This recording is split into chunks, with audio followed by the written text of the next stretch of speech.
Bonjour, je suis Caroline de Souffle Quantique et aujourd'hui je vais vous parler du manichéisme. Alors le manichéisme, eh bien, c'est notre habitude de toujours vouloir classer les choses en bien ou en mal et de porter des jugements sur tout, c'est bien, c'est mal, etc. Or, nous vivons dans un monde de la dualité et à chaque énergie existante existe la même, mais dans son point contraire. C'est-à-dire, par exemple, ce que je viens de vous dire, s'il y a le bien, il y a le mal, s'il y a le vrai, il y a le faux.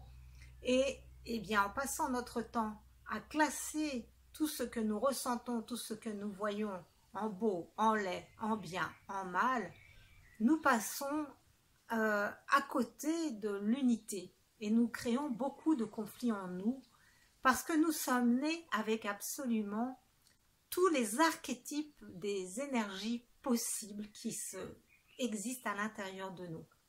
Alors Christian Thalchaleur parle de sous-personnalité, Saktigawan de personnalité reniée. Quand nous refusons d'intégrer l'ensemble de ces polarités, et ces sous-personnalités reniées, eh bien, elles nous consomment en fait beaucoup d'énergie vitale qui du coup n'est pas disponible pour notre transformation et aussi pour vivre avec un plus grand espace de liberté à l'intérieur de nous. Donc pour vous donner quelques exemples, si je me mets dans une vision dualiste, critique, eh bien par exemple, je peux parler de quelqu'un qui est soit altruiste, ou au contraire égoïste, ou par exemple qui est responsable et irresponsable, ou rationnel, irrationnel, organisé, désordonné.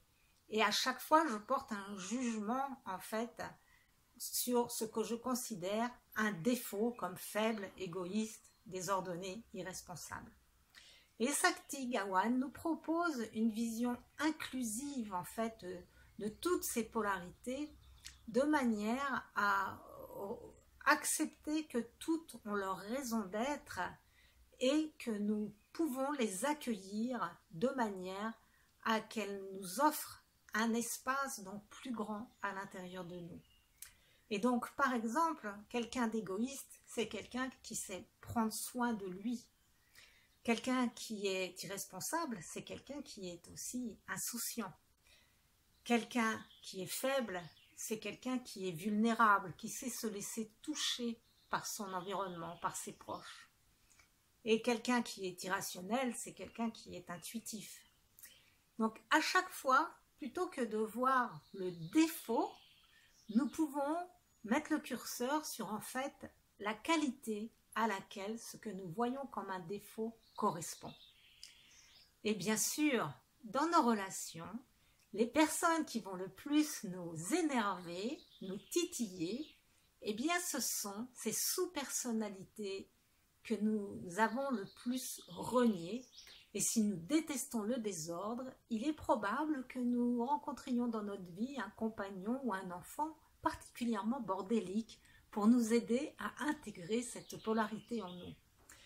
Donc en fait, à chaque fois que dans nos relations, il y a un aspect particulier d'une personne qui nous agace prodigieusement, eh bien c'est parce qu'elle est là comme professeur pour nous aider à reconnaître une qualité en nous que nous avons refusé d'intégrer jusqu'alors. Par exemple, si je suis très travailleuse et que je vis avec un soi-disant paresseux, eh bien ce paresseux est peut-être juste là pour me montrer que je pourrais moi aussi me détendre un peu de temps en temps.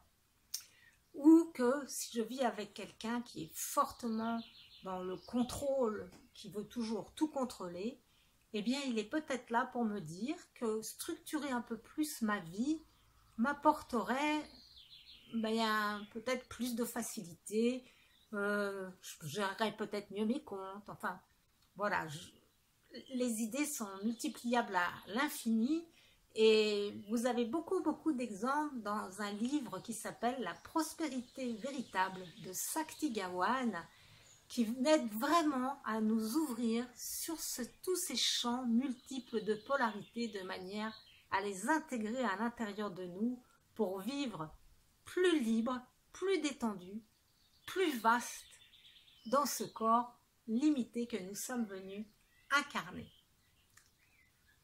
Merci beaucoup pour votre attention et votre écoute.